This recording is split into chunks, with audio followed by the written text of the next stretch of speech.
Assalamualaikum sahabat, jumpa lagi di sini di Cerita Ruqyah Syariah. Sebelum kita dengarkan cerita, ada baiknya subscribe, like, share, dan komen dulu agar saya tambah bersemangat berceritanya. Langit Balikpapan memancarkan cahaya jingga keemasan saat senja mulai menyelimuti kota. Di antara hiruk-pikuk kehidupan, dua jiwa yang telah dipertemukan oleh takdir tengah memulai lembaran baru. Husein dan Amalia, pasangan muda yang baru saja menikah dengan harapan dan impian yang begitu besar. Husein, seorang pekerja kantoran yang penuh semangat dan bertanggung jawab, menikahi Amalia, wanita yang dikenal karena kelembutan hati dan kesungguhannya dalam menjalani kehidupan secara Islami. Mereka bukan pasangan yang bertemu di keramaian atau melalui cinta yang penuh drama. Pertemuan mereka sederhana, namun diliputi doa dan niat baik dari keluarga dan sahabat. Kedua belah pihak percaya bahwa pernikahan bukan sekedar menyatukan dua insan, tetapi menyatukan dua keluarga besar dalam ikatan spiritual. Pernikahan mereka dilangsungkan dengan hikmat, penuh nuansa Islami. Doa-doa dari ustadz, guru ngaji, dan para tamu undangan mengiringi langkah mereka memasuki gerbang kehidupan rumah tangga. Setiap ayat Al-Quran yang dibacakan terasa seperti pelindung yang akan menyelimuti keluarga baru ini dari segala keburukan dunia. Husein yang selama ini hidup sederhana merasa seperti mendapatkan dunia baru saat melihat Amalia duduk di sebelahnya sebagai istri. Ia bertekad untuk menjadi pemimpin keluarga yang adil, penuh kasih, dan bertanggung jawab.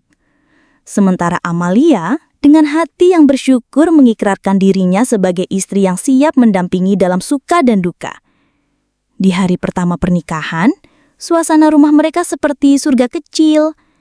Mereka sholat berjamaah, membaca Al-Quran bersama, bahkan mendiskusikan mimpi dan tujuan hidup sambil menyiapkan makanan di dapur mungil mereka.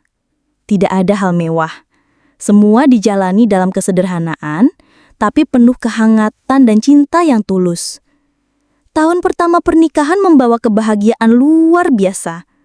Allah SWT menganugerahkan kepada mereka anak pertama, seorang bayi laki-laki yang mereka beri nama Jiyad. Seiring waktu, lahirlah anak kedua, seorang perempuan cantik bernama Salma.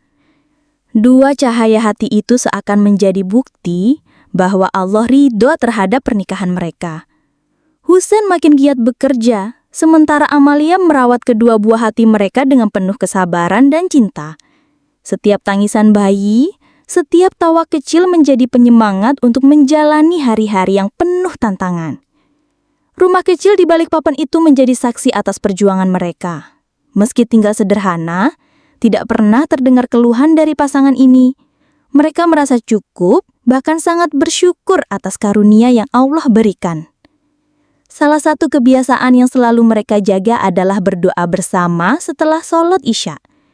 Dalam doanya, Husein sering memohon agar keluarganya dilindungi dari godaan syaitan, gangguan jin, dan kejahatan manusia. Amalia juga tak pernah lupa untuk memohon kesembuhan, ketenangan batin, dan keberkahan untuk anak-anaknya. Mereka gemar menyimak kajian-kajian online, terutama yang membahas tentang rumah tangga Islami dan parenting. Bagi Husein, membangun keluarga bukan hanya tentang memenuhi kebutuhan materi, tetapi juga tentang mengasuh anak-anak dengan nilai spiritual yang kuat. Ia sering berkata, "Kalau anak kita hafal Al-Quran, itu harta yang tidak bisa digantikan oleh emas segunung." Amalia pun mendukung penuh. Ia mengajari anak-anak huruf hijaiyah sejak kecil, memperdengarkan murotal saat mereka tidur, dan mengajak mereka ke Taman Pendidikan Al-Quran atau TPA di masjid dekat rumah setiap akhir pekan. Banyak tetangga yang iri dengan keharmonisan keluarga Husein dan Amalia. Mereka dikenal sebagai pasangan muda yang rajin ke masjid, aktif dalam kegiatan sosial, dan tidak pernah terdengar ribut atau cekcok.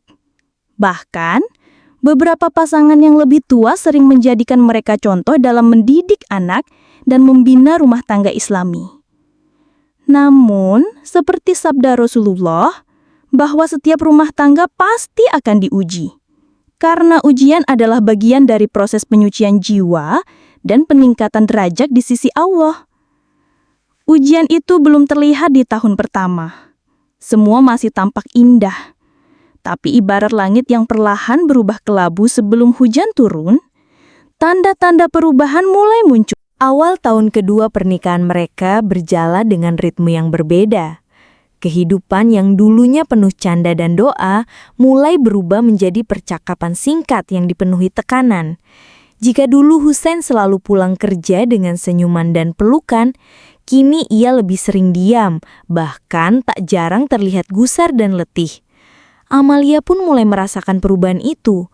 Rumah yang dulu hangat kini terasa dingin, bukan karena suhu udara Balikpapan yang lembab, tapi karena hilangnya interaksi batin yang sebelumnya menjadi fondasi cinta mereka.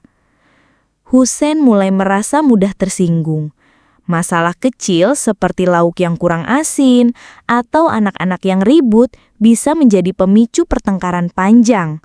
Amalia yang biasanya sabar dan lembut mulai merasakan tekanan emosional yang membebani pikirannya.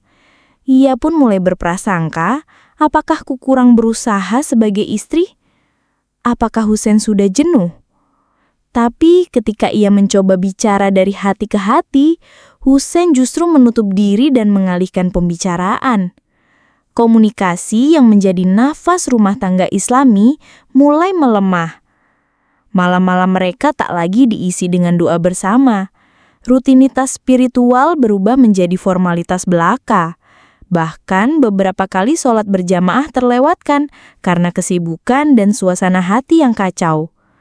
Pertengkaran tak lagi hanya di ruang tamu. Ia menjalar hingga ke kamar tidur, dapur, bahkan di depan anak-anak. Hussein dan Amalia mulai kehilangan kendali atas emosi masing-masing. Kata-kata tajam mulai terlontar. Luka batin pun semakin dalam. Amalia yang semula kuat secara mental mulai merasa tertekan. Ia kerap menangis diam-diam di kamar mandi, memohon kepada Allah agar diberi kekuatan menghadapi ujian ini. Namun semakin ia berdoa, semakin keadaan memburuk. Hussein pun merasa terjebak dalam ketidakpastian. Ia menyadari bahwa ia mencintai keluarganya, tapi ada perasaan gelisah dan tidak nyaman yang sulit dijelaskan, seolah ada energi negatif yang menyelimuti rumah mereka. Pertengkaran dan tekanan batin tak hanya berlangsung di siang hari, malam pun menjadi waktu yang penuh gangguan. Hussein sering mimpi dikejar bayangan hitam. Amalia kerap terbangun karena merasa ada yang menatapnya saat tidur. Ziyad dan Salma pun mulai sering menangis tanpa sebab di malam hari. Amalia pernah bermimpi rumahnya terbakar dan ia tidak bisa menyelamatkan anak-anaknya. Mimpi itu sangat mengganggunya hingga ia tidak berani tidur sendirian. Gangguan-gangguan ini membuat mereka kelelahan secara fisik dan mental.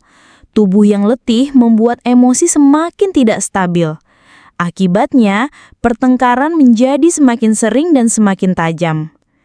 Dalam Islam, hubungan suami istri bukan hanya urusan fisik, tapi juga spiritual. Namun kedekatan antara Hussein dan Amalia mulai renggang.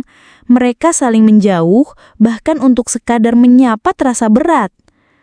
Amalia mulai merasa tidak dicintai. Ia merasa seperti hanya berfungsi sebagai ibu rumah tangga, bukan lagi sebagai pasangan hidup. Hussein di sisi lain merasa tertekan oleh suasana rumah dan beban kerja yang makin menumpuk. Ia mulai menghabiskan waktu lebih lama di luar rumah.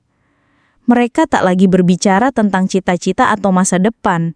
Pembicaraan mereka hanya seputar kebutuhan sehari-hari, anak-anak, dan kewajiban rumah tangga. Hubungan yang dulu dibangun dengan cinta dan doa mulai runtuh oleh kemarahan, kekecewaan, dan keheningan. Tekanan batin yang terus-menerus akhirnya menimbulkan dampak fisik. Amalia mulai merasa sakit di bagian payudaranya. Awalnya hanya nyeri ringan, tapi lama-kelamaan muncul benjolan yang mengkhawatirkan. Hussein membawa Amalia ke dokter. Hasil pemeriksaan menunjukkan bahwa benjolan itu harus segera dioperasi. Operasi pun dilakukan, dan mereka berharap semua akan membaik. Namun, beberapa bulan kemudian, benjolan itu tumbuh lagi, bahkan lebih agresif dari sebelumnya. Kondisi fisik Amalia makin memburuk, dan kondisi mentalnya pun ikut terpuruk. Ia mulai merasa putus asa dan menyalahkan dirinya sendiri. Mungkin Allah murka padaku.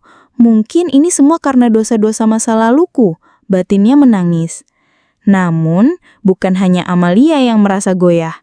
Husein mulai berpikir, apakah semua ini adalah pertanda bahwa rumah tangga mereka sedang diuji dari arah yang tidak terlihat? Mereka mencoba berbagai pengobatan, dari klinik umum hingga pengobatan herbal. Namun, tak satu pun membawa hasil yang signifikan. Bahkan, kondisi hubungan mereka makin memburuk.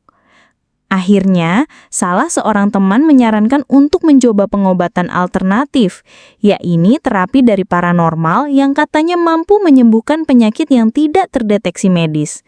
Dalam kondisi terdesak, mereka pun mengunjungi seorang paranormal.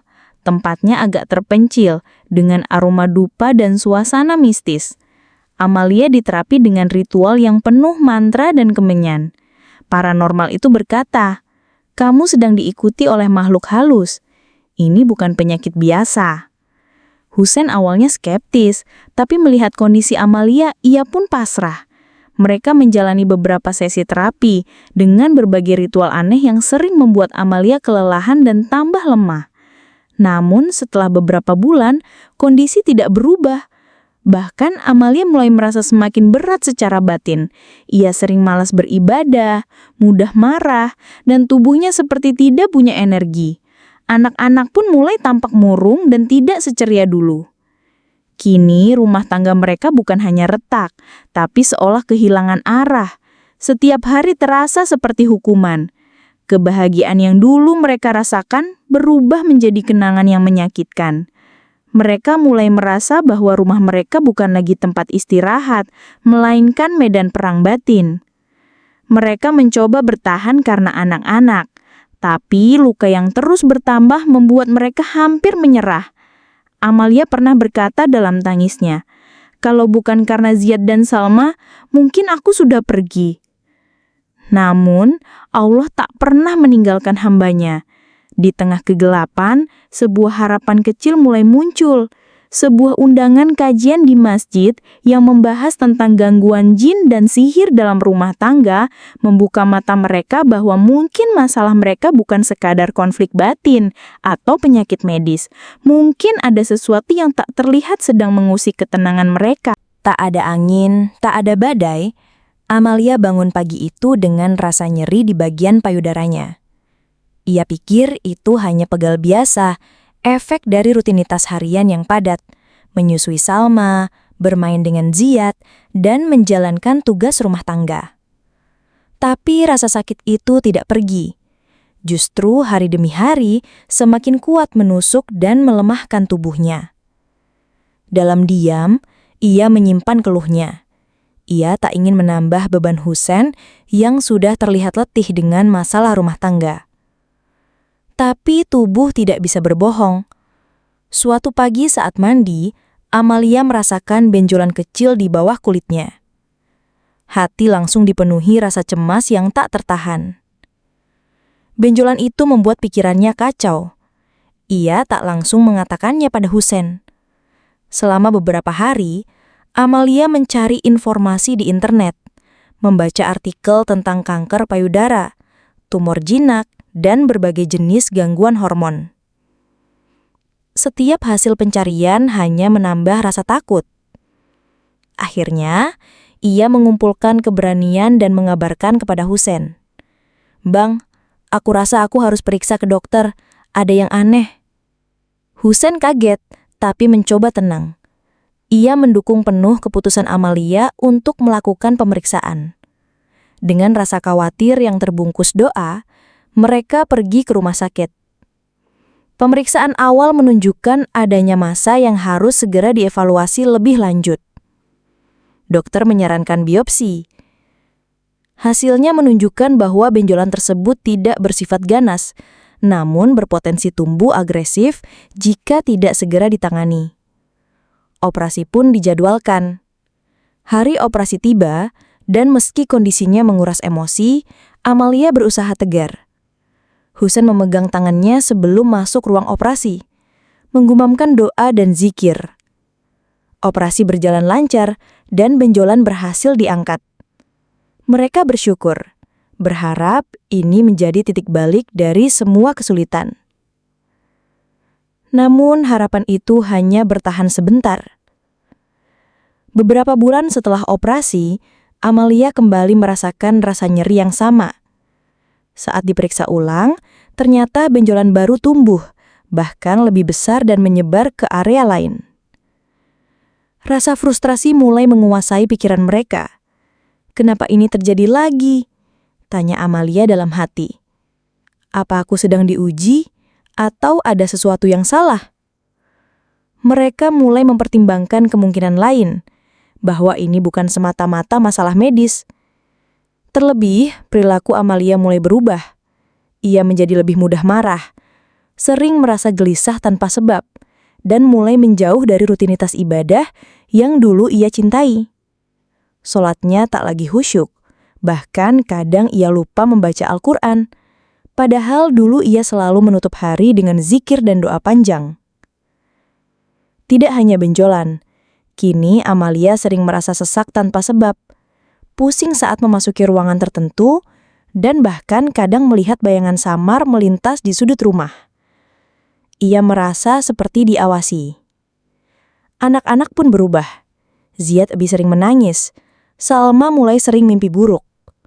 Rumah yang dulunya penuh ketenangan mulai terasa asing. Ada rasa mencekam yang tidak bisa dijelaskan. Husain mulai berpikir, apakah ini gangguan makhluk halus? Apakah rumah ini sedang tidak baik-baik saja? Amalia pun pernah bermimpi melihat sosok hitam berdiri di depan tempat tidurnya, menatapnya tanpa suara. Mimpi itu berulang, dan setiap kali terbangun, ia merasa tubuhnya kaku dan berat. Ketika ia menceritakan itu pada seorang kerabat yang mengerti ilmu ruqyah, ia mendapat jawaban yang menggugah. Itu bukan mimpi biasa, bisa jadi gangguan jin atau sihir. Beberapa kerabat dan teman dekat mereka mulai menyarankan mereka untuk mendekatkan diri kepada Allah secara intensif. Kalau medis sudah mentok, coba ikhtiar spiritual. Mungkin ada yang tak tampak sedang mempengaruhi hidup kalian. Ucap seorang sahabat lama Husain. Mereka mulai mencari tahu lebih dalam tentang ruqyah syariah, terapi spiritual dalam Islam yang bertujuan untuk mengatasi gangguan jin, sihir, dan penyakit batin. Namun saat itu, pengetahuan mereka masih terbatas.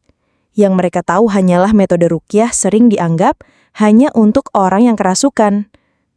Namun semakin mereka belajar, semakin terbuka wawasan bahwa ruqyah bukan sekedar penanganan kesurupan. Ruqyah adalah bagian dari pengobatan Islami yang bersumber dari Al-Quran dan Sunnah, dan bisa menjadi solusi untuk penyakit misterius yang tak terdeteksi oleh medis. Seiring waktu kondisi Amalia memburuk, ia mulai tidak bisa melakukan aktivitas rumah tangga. Nafsu makan menurun, berat badan turun drastis, dan ia sering merasa lemas sepanjang hari. Husain pun semakin cemas, terutama karena pengobatan medis tak lagi memberikan harapan. Ada satu momen yang membuat Husain menangis diam-diam.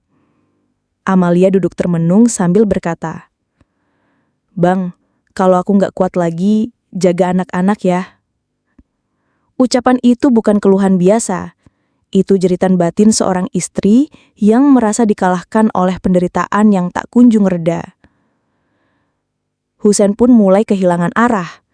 Ia merasa gagal sebagai suami, tak mampu menjaga kesehatan istrinya, tak bisa mempertahankan keharmonisan rumah tangga, dan mulai mempertanyakan apa arti semua ini.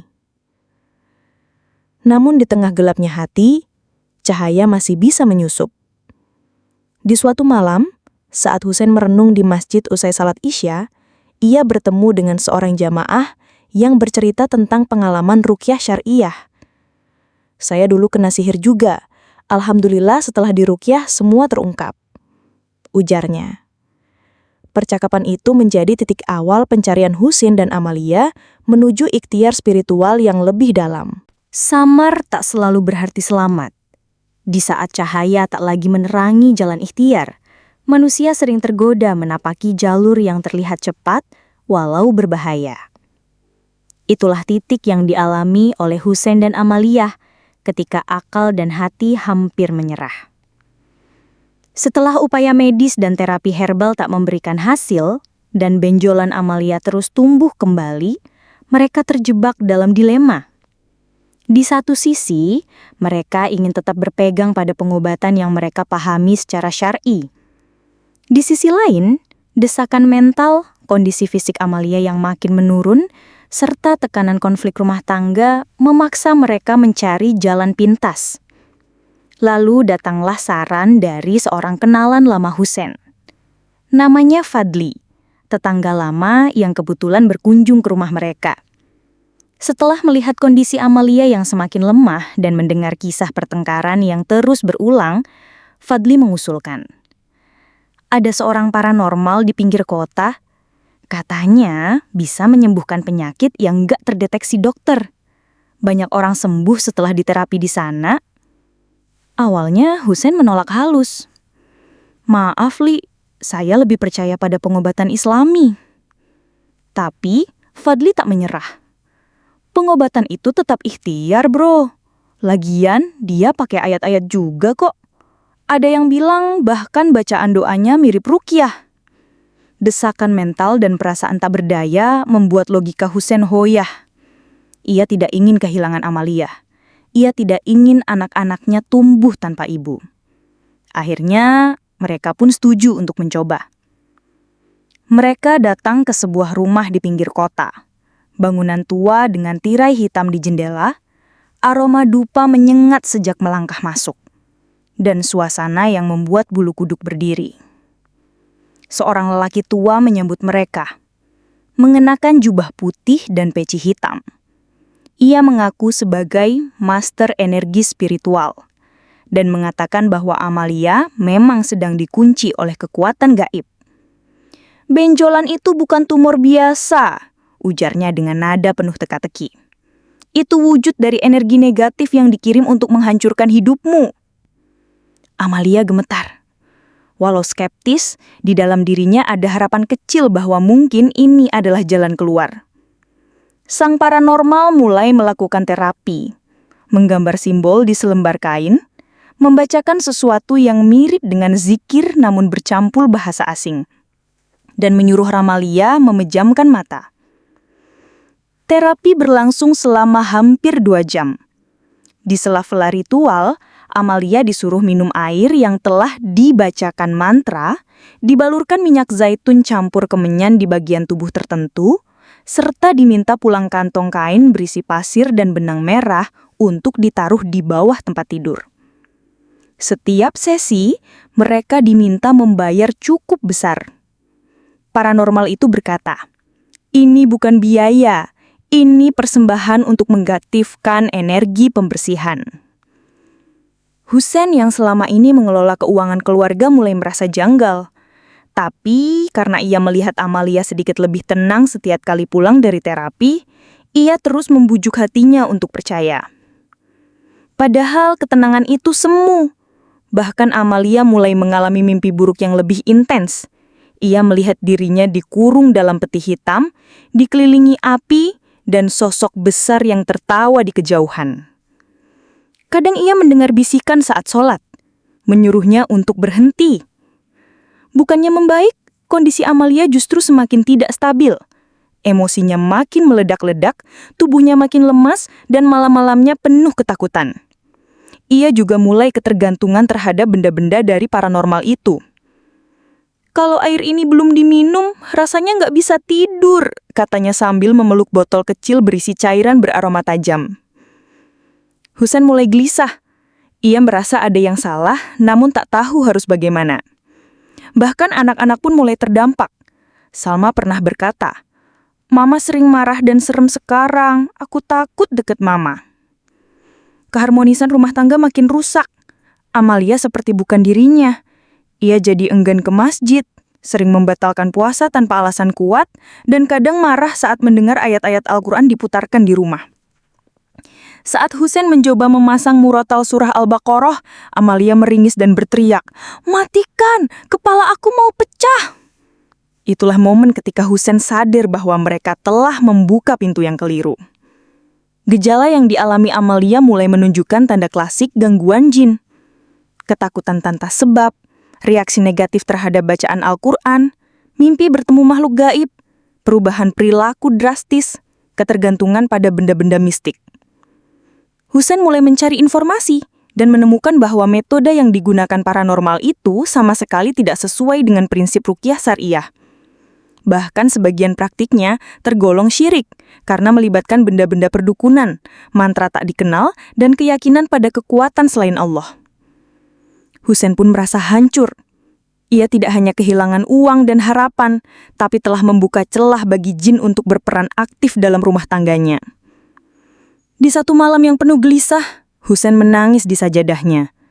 Ia mengakui kesalahannya kepada Allah. Ya Allah, aku khilaf. Aku lemah, aku membiarkan keluargaku tersesat. Ampuni aku ya Rob.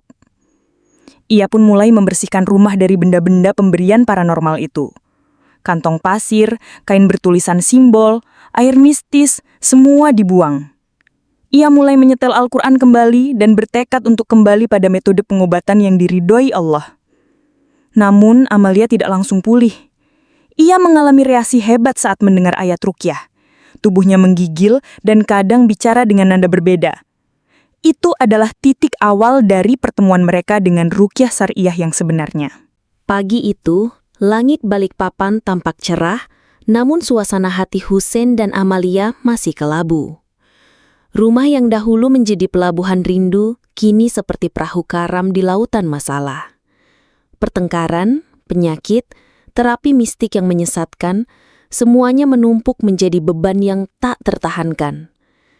Di titik terendah itu, mereka mengambil keputusan yang kelak menjadi titik balik kehidupan mereka. Pindah ke Samarinda.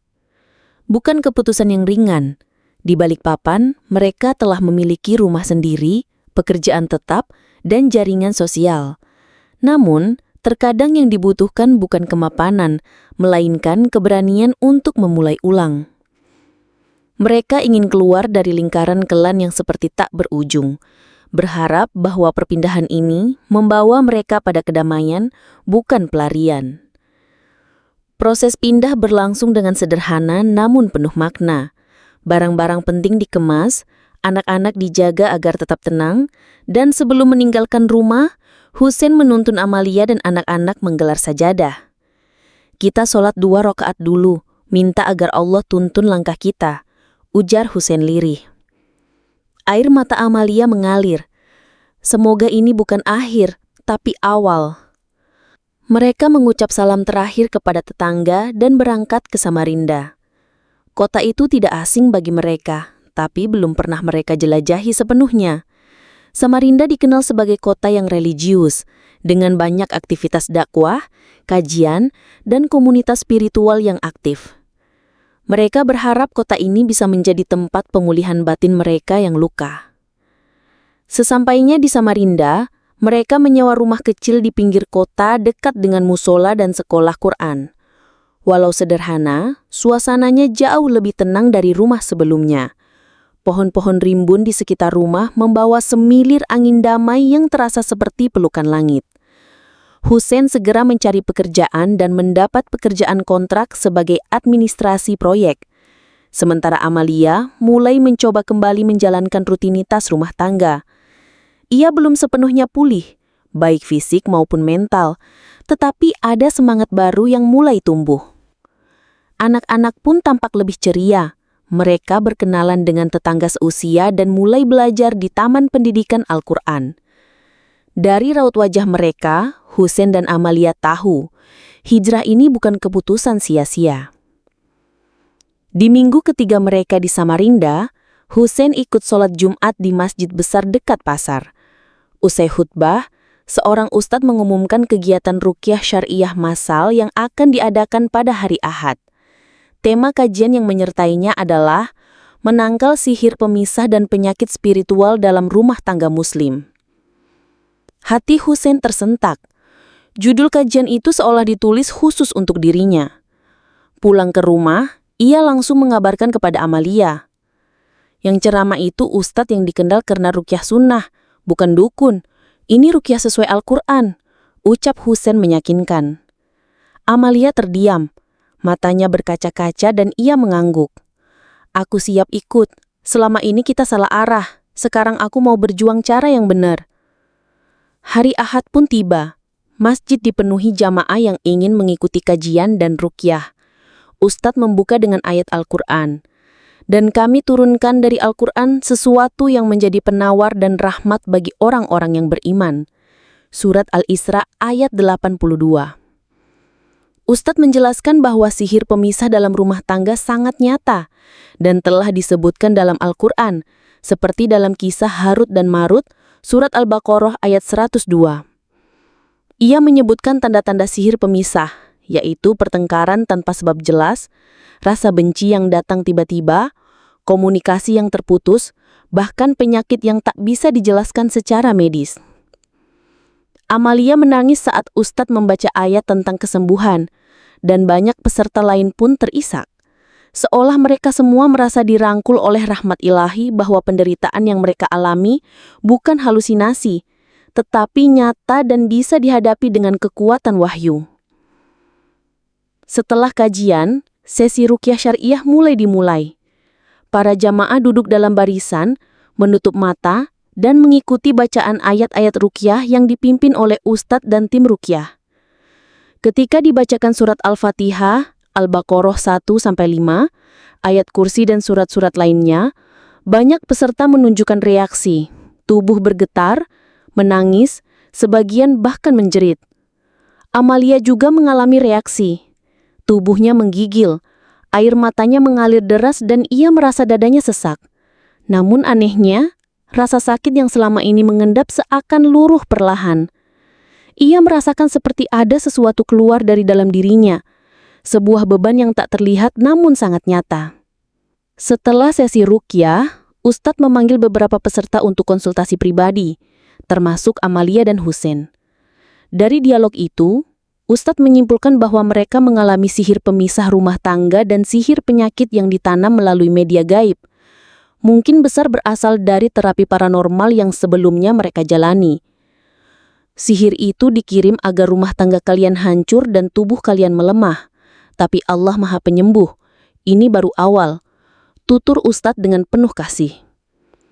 Ustadz memberikan panduan ruqyah mandiri yang bisa dilakukan di rumah. Membacakan ayat-ayat ruqyah setiap hari, menyiram rumah dengan air ruqyah, menjauhi benda mistik dan praktik perdukunan, meningkatkan ibadah harian, terutama sholat malam dan zikir pagi petang. Husein mulai memimpin sholat berjamaah di rumah setiap hari. Murotal Al-Baqarah diputar sebelum tidur. Amalia menjalankan terapi air ruqyah dan memperkuat diri dengan istighfar dan zikir. Rumah mereka perlahan kembali terang baik secara fisik maupun batin. Anak-anak pun lebih tenang. Salma yang dulu sering mimpi buruk kini tidur nyenyak. Ziyad mulai hafal doa harian dan rajin ikut sholat berjamaah. Rumah tangga Husein dan Amalia tak langsung sempurna, tetapi kini ada cahaya yang membimbing mereka. Saling pengertian kembali tumbuh, Amalia merasa dicintai kembali, Husein merasa damai, dan tak lagi mudah marah. Mereka akhirnya sadar bahwa sihir tidak hanya merusak tubuh, tapi juga hubungan, mental, dan spiritualitas. Namun semua itu bisa dilawan dengan syariat dan sabar. Hari itu, masjid yang biasanya tenang menjadi titik kumpul para pencari penyembuhan.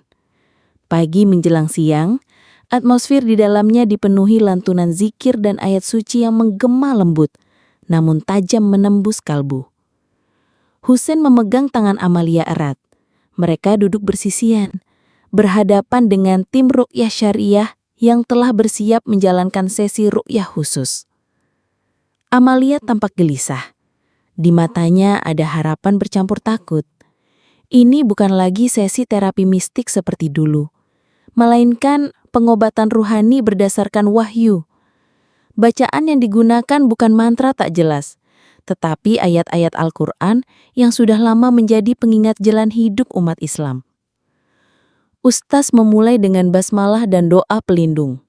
Semua peserta diminta memejamkan mata dan menghadirkan hati sepenuhnya kepada Allah. Lalu ruqyah pun dimulai. Ayat demi ayat dilantunkan dengan penuh kekhusyuan. A'udzubillahi minasyaitonirrajim. Allahu la ilaha illa huwal hayyul qayyum. Fasbir sabran jamila. Innahum yarawnahum ba'ida wa narahu qariba. Saat dibacakan surah Al-Baqarah, ayat kursi, dan surah Al-Falaq, tubuh Amalia mulai bereaksi tak biasa. Ia menggigil, nafasnya memburu, tangannya mencengkram lengan Husain. Matanya terbuka lebar, lalu menutup kembali seperti ada yang menahan. Ustadz terus membaca dengan suara mantap. Yang ada di dalam tubuh ini bukan penyakit biasa. Allah akan singkapkan semuanya, ucapnya. Tiba-tiba Amalia menangis keras. Tangis itu bukan hanya karena sedih, tapi seolah-olah ia sedang dilepaskan dari beban bertahun-tahun. Ia bersuara, namun bukan dalam nada biasanya. Kata-katanya melantur. Jangan bacakan, tubuh ini milikku. Dia sudah lama aku huni. Ustadz dan tim langsung bertindak. Mereka membaca dengan suara lebih kuat, mengarahkan ayat-ayat penyembuhan agar gangguan spiritual segera diputuskan. Amalia pun makin menggigil. Tubuhnya lunglai, lalu bangkit dan jatuh kembali. Setelah hampir 30 menit, tubuhnya tenang. Ia menangis, tapi dengan tangisan yang berbeda. Kali ini tidak panik, melainkan tangis lega. Seperti orang yang baru keluar dari penjara panjang tak kasat mata. Husain memeluk Amalia. Ia pun menangis. Ia telah menyaksikan langsung bahwa selama ini mereka tidak hanya diuji secara lahir, tetapi juga dibelenggu oleh sihir yang selama ini tak terdeteksi. Setelah sesi ruqyah berakhir, Ustadz mengajak mereka berdiskusi. Berdasarkan pengamatan, Ustadz menjelaskan bahwa Amalia kemungkinan besar terkena 2 jenis sihir. Sihir pemisah rumah tangga atau sihir tafrik. Gejalanya, pertengkaran tanpa sebab, rasa benci tiba-tiba, komunikasi terputus, bahkan keengganan menyentuh pasangan. Sihir penyakit atau sihir marot, gejalanya benjolan yang tidak jelas penyebabnya, rasa sakit berpindah-pindah, emosi tidak stabil, gangguan tidur, dan penolakan terhadap bacaan Quran. Sihir ini bisa dikirim lewat makanan, benda, atau melalui perantara spiritual sesat seperti paranormal. Mereka bisa menjadi wasilah bagi jin dan syaitan untuk masuk dan merusak, jelas Ustadz tegas. Husain dan Amalia saling berpandang. Mereka teringat pada semua ritual dan benda yang diberikan paranormal dulu. Air dengan mantra, kantong pasir minyak mistik, dan sebagainya. Kini mereka tahu, semua itu bukan penyembuhan, melainkan pintu masuk sihir. Ustadz menyarankan mereka untuk membersihkan rumah dari benda-benda mistik dan foto-foto tak layak, menyiram sudut rumah dengan air ruqyah, yaitu air yang telah dibacakan ayat Quran. Murotal surat Al-Baqarah diputar rutin di rumah, menjalankan sholat malam dan zikir pagi petang. Puasa sunnah sebagai penguat spiritualitas. Keesokan harinya, Husain dan Amalia melaksanakan semua saran itu. Husain membuang semua benda dari paranormal dan mengganti aroma rumah dengan wewangian sunnah, yaitu minyak kasturi dan kayu gaharu. Amalia mulai merasa ringan secara emosional. Tubuhnya tidak lagi nyeri mendalam, dan benjolan di payudaranya mulai menyusut. Bahkan dokter pun bingung melihat perkembangan yang tak diduga. Tapi yang paling penting, mereka kembali terhubung sebagai pasangan. Dengan ruqyah mereka bukan hanya menyembuhkan tubuh, tetapi juga menyembuhkan jiwa dan hati. Komunikasi yang dulu hambar, kini kembali hangat. Husain mulai memuja Amalia lagi. Amalia tidak lagi menolak Husain secara batin. Mereka kembali saling bersandar dan menguatkan. Anak-anak pun kembali ceria. Salma yang dulu gelisah kini aktif belajar. Dan Ziyad kembali rajin menghafal doa. Mereka tidak lagi merasa rumah itu tempat murung. Rumah kini menjadi tempat ibadah, belajar, dan bersandar. Husain berkata dalam hati, sihir itu seperti racun. Ia merusak perlahan, kadang tanpa gejala jelas. Tapi Al-Quran itu penawar. Allah tidak pernah meninggalkan hambanya. Hanya kita yang kadang salah memilih jalan. Amalia juga menyadari, kalau bukan karena ujian ini, mungkin aku tidak akan mengenal ruqyah. Mungkin aku tidak akan sedekat ini dengan Allah. Kini, mereka menjadikan pengalaman ini sebagai pelajaran. Mereka mulai aktif dalam kajian ruqyah dan bahkan membantu membagikan brosur edukasi tentang bahaya sihir dan pentingnya ruqyah syariah. Sejak sesi ruqyah khusus yang membuka tabir gangguan goib, Husein dan Amalia mulai menapaki jalan baru. Jalan yang lebih terang, lebih tenang, dan lebih penuh makna. Namun pemulihan bukanlah proses instan. Seperti bunga yang tumbuh setelah musim kemarau, perubahan dalam hidup mereka memerlukan penyiraman dengan kesabaran, istiqomah, dan zikir. Rumah sederhana di Samarinda yang sebelumnya terasa berat dan mencekam, kini terasa ringan dan hangat. Dindingnya tidak berubah, tapi udara di dalamnya seolah memiliki ruh yang baru. Suara lantunan surat Al-Baqarah yang diputar setiap malam seperti memanggil para malaikat agar menjaga rumah mereka dari gangguan yang pernah mengendap begitu lama. Ustadz yang menangani ruqyah mereka memberikan panduan lanjutan untuk menjaga kebersihan spiritual rumah tangga, menghidupkan salat malam secara rutin, membaca zikir pagi petang dan Asmaul Husna, menjaga kebersihan fisik dan batin rumah dari benda syirik, menjaga hubungan suami istri dengan doa dan komunikasi. Setiap subuh, Husein membangunkan Amalia dengan lembut. Mereka sholat berjamaah, lalu membaca doa bersama. Husein yang dulunya sibuk dan kadang emosional, kini menjadi pria yang lebih tenang dan perhatian. Ia lebih sering bertanya, "Kamu capek nggak hari ini? Mau dibantu apa?" Amalia pun berubah. Wajahnya yang dulu murung, kini lebih bercahaya. Walau bekas-bekas sakit masih ada, semangatnya tak lagi dipenjara ketakutan. Ia mulai memasak kembali, mengajarkan anak-anak hafalan doa, dan bahkan sesekali tersenyum spontan. Sesuatu yang jarang ia lakukan selama bertahun-tahun. Amalia sangat mencintai peran sebagai ibu, tapi gangguan sihir sebelumnya telah merenggut sebagian kemampuannya untuk hadir secara utuh dalam kehidupan anak-anaknya. Kini, ia merasa utuh kembali. Ia mulai memeluk Salma dan Ziyad lebih sering, mendengarkan cerita mereka sepulau belajar Quran, dan mengajari mereka doa sebelum tidur. Salma yang dulu gelisah dan sering mimpi buruk, kini mulai tidur lebih nyenyak. Ziyad yang dulu sering marah tanpa sebab, kini jadi lebih lembut dan periang. Perubahan anak-anak menjadi cermin bahwa energi negatif yang sempat merusak kini mulai terusir. Husein menyadari kesembuhan batin Amalia turut menyembuhkan anak-anaknya. Rumah tangga bukan hanya tentang dua orang dewasa, melainkan pusat pertumbuhan jiwa bagi seluruh keluarga. Setelah merasakan langsung manfaat ruqyah syariah, Amalia menjadi penasaran dan ingin tahu lebih dalam. Ia mulai membaca buku-buku tentang pengobatan Qur'ani, belajar tentang jenis-jenis sihir yang disebut dalam Al-Quran, dan mengikuti kajian rutin di masjid. Amalia merasa bahwa penderitaannya bukan hanya ujian tapi juga wasilah untuk belajar dan berkontribusi. Ia pun mulai mendokumentasikan pengalamannya dalam bentuk tulisan. Ia ingin agar perempuan lain yang mengalami penyakit misterius tidak langsung putus asa dan tahu bahwa ada jalan Allah yang penuh cahaya. Di dalam tulisannya, Amalia menekankan pentingnya membedakan antara ruqyah syariah dan praktik perdukunan. Menjaga tauhid agar tidak tergoda pada solusi cepat yang menyesatkan.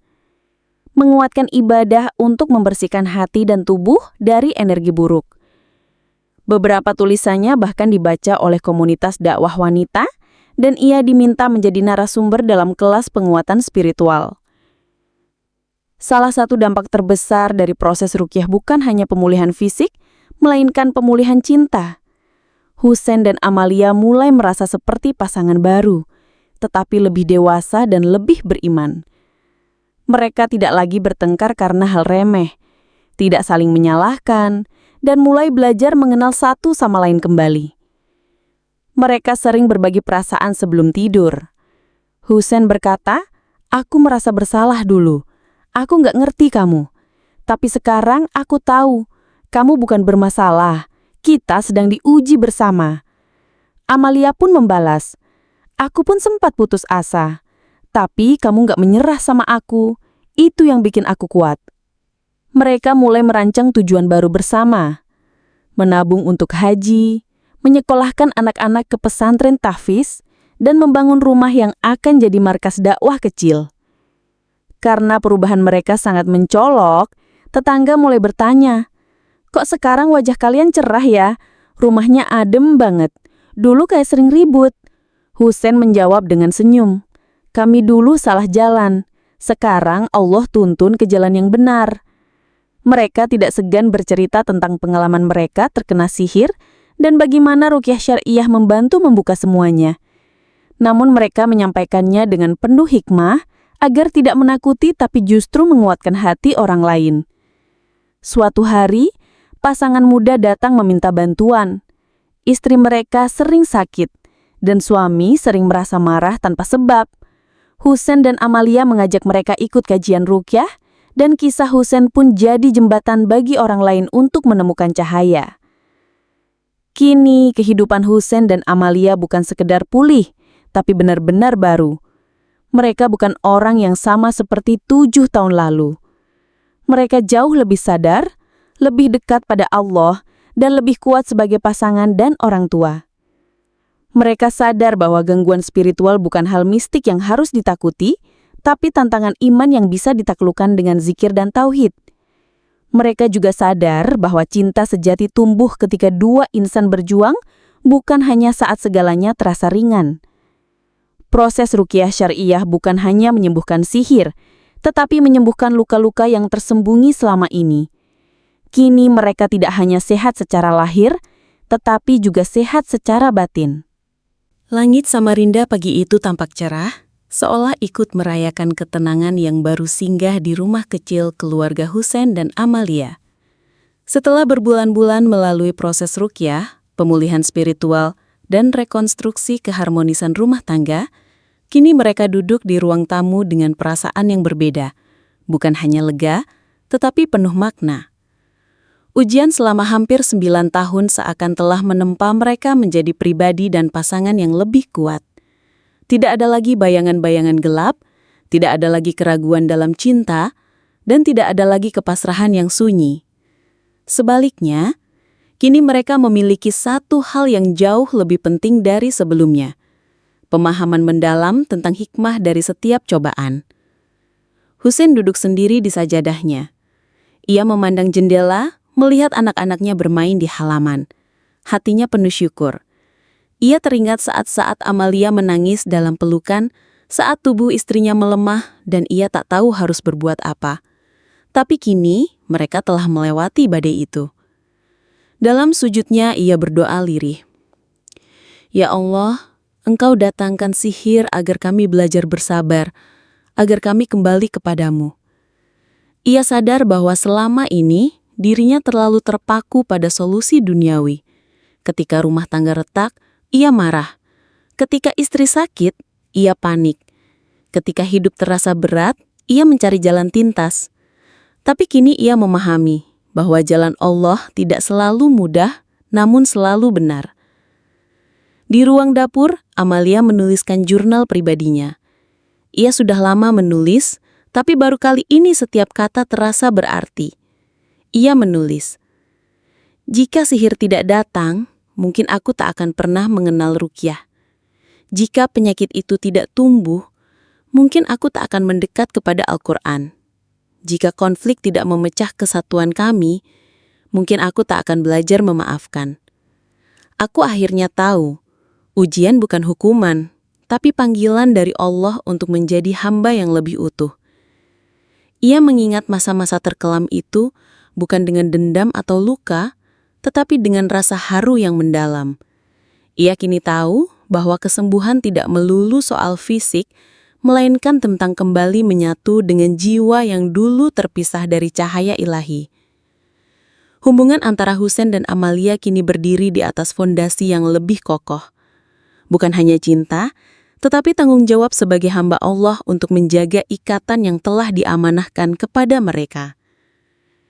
Mereka sadar bahwa pertengkaran dulu bukan sepenuhnya karena karakter yang berbeda, tetapi karena ada gangguan gaib yang menghancurkan komunikasi. Kini mereka lebih terbuka, lebih sabar, dan lebih siap menghadapi apapun bersama.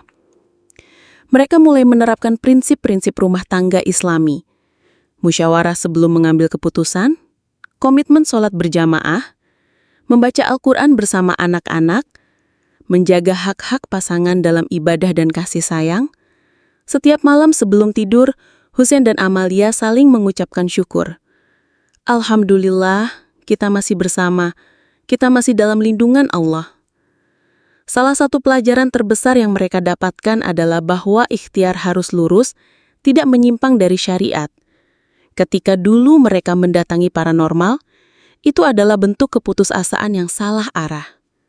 Kini mereka memahami bahwa tawakal bukan berarti pasrah tanpa usaha, tetapi menyerahkan hasil kepada Allah setelah mengerjakan usaha yang sesuai dengan tuntunannya. Mereka belajar. Jangan mudah percaya pada solusi instan, jangan mengorbankan akidah demi kesembuhan cepat, jangan lupa bahwa Al-Quran adalah obat yang hakiki. Setelah pulih, mereka mulai aktif berdakwah. Tidak secara formal di mimbar, tetapi melalui tulisan, video, dan dialog sehari-hari. Husain membuat artikel tentang perbedaan ruqyah syariah dan praktik paranormal, sedangkan Amalia berbagi pengalamannya lewat komunitas ibu-ibu muslimah. Beberapa isi dakwah mereka, edukasi bahwa sihir dan gangguan jin nyata dan disebutkan dalam Al-Quran. Pentingnya mengenali tanda gangguan spiritual dalam rumah tangga, cara ruqyah mandiri yang sederhana namun efektif, peran suami dalam menjaga spiritualitas keluarga. Mereka tidak ingin pengalaman mereka berakhir sebagai cerita pribadi. Mereka ingin agar orang lain tidak perlu jatuh dulu untuk belajar bangkit. Berikut hikmah yang mereka temukan selama perjalanan panjang. Hikmah ujian, penjelasan. Tumbuhnya cinta sejati. Cinta yang bertahan dalam ujian lebih kuat daripada cinta yang hanya ada saat senang. Kembali kepada Al-Quran. Mereka kini menjadikan Al-Quran sebagai kompas hidup, bukan sekedar bacaan. Mendekatkan keluarga kepada Allah. Anak-anak belajar langsung dari ketabahan orang tua dan pentingnya doa. Menjadi wasilah dakwah. Pengalaman mereka menjadi pelajaran bagi banyak orang yang menghadapi masalah serupa. Mengokohkan iman, dari kesesatan ke kesadaran, iman mereka ditempa dan diperkuat.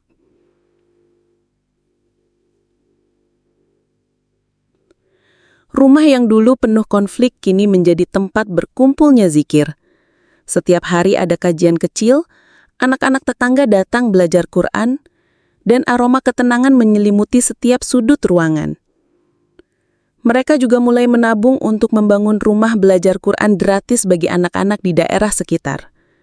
Husain berkata, "Kalau dulu rumah kami jadi tempat sihir masuk, sekarang kami ingin rumah ini jadi tempat wahyu turun." Amalia pun mengajar ibu-ibu membaca surat-surat ruqyah dan cara melakukan ruqyah mandiri. Ia berkata, "Siapa tahu Allah sembuhkan luka hati ibu-ibu di sini lewat ayat yang pernah menyembuhkan aku." Setiap malam sebelum tidur, mereka memanjatkan doa yang sederhana. "Ya Allah, jangan pisahkan kami dari jalan-Mu, seperti dulu sihir ingin memisahkan kami dari cahaya-Mu." Dan setiap pagi, mereka membuka hari dengan basmalah yang sama, namun kini dengan keyakinan yang lebih dalam, bahwa hidup ini bukan sekedar tentang bertahan, tapi tentang tumbuh melalui ujian.